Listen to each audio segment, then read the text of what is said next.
Yeah, I'm totally ready. Gonna nail it. Two take Todd is what we're gonna. Oh, sorry. Sidetrack. That's a good intro, right? Hey, everybody. What's happening? Todd from Juno Bait coming at you with today's Catch 365 video.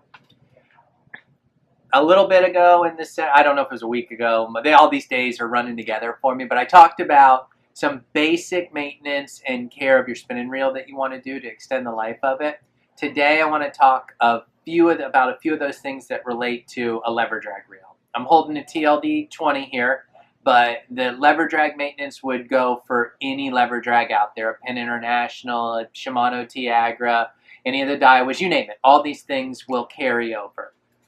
So when it comes to a Leverdrag, there are a few things that you want to do while you're fishing with it, and then when you're storing it, that will greatly extend the life of it. And I didn't mention in the spinning reel video, and I want to start now with this, and this really carries over for all reels.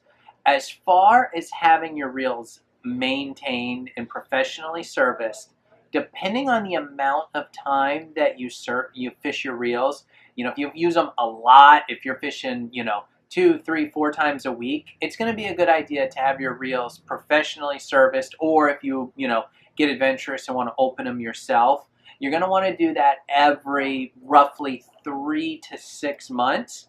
If you're fishing, 3, 4 times a month, getting them serviced about once a year is all you're really going to need to do. Off my little sidetrack, go back to a Leverdrag.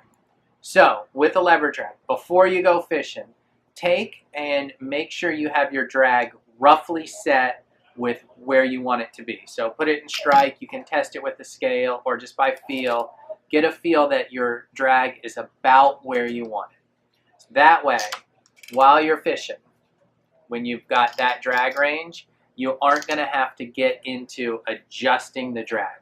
The downside to a Leverdrag is you don't have a wide drag range while you're fighting the fish. You've got, basically from out of free spool up to past strike, and that's it. It's not like a star drag. So get the drag range about where you want it. If you need to set it differently, put the reel in free spool. Key, in free spool, and then adjust your preset, less or more. Give it a check, make sure it's about where you want it, and go from there. Make sure that everybody who's fishing with you and not to adjust the preset unless the reel is in free spool. So if you're engaged, do not crank on the preset. That's the #1 tip for a Leverdrag. That will lock your reel up and cause you more problems and headaches than you want to deal with. So the preset is off limits unless the reel is in free spool. Beyond that, there's not a whole lot else while you're fishing that you need to worry about. In free spool engaged, Leverdrags are pretty much bulletproof. They're good to go. When it comes to maintenance after a fishing trip, just like a spinning reel, light rinse, keep the drag engaged, light rinse, a little Blue Dawn boat soap on there on the outside is good to remove any salt. Dry them down, wipe them up. When you put them in the rod rack, trip's done, take and put the reel in free spool. Turn the clicker on. That'll keep the line from getting all over the place. Storing your reels in free spool with the pressure off the drag plate is one of the best things you can do, not only for the drag, but the rest of the reel. That's your Catch 365 tip today, guys. Easy way to keep those Leverdrags in tip-top shape.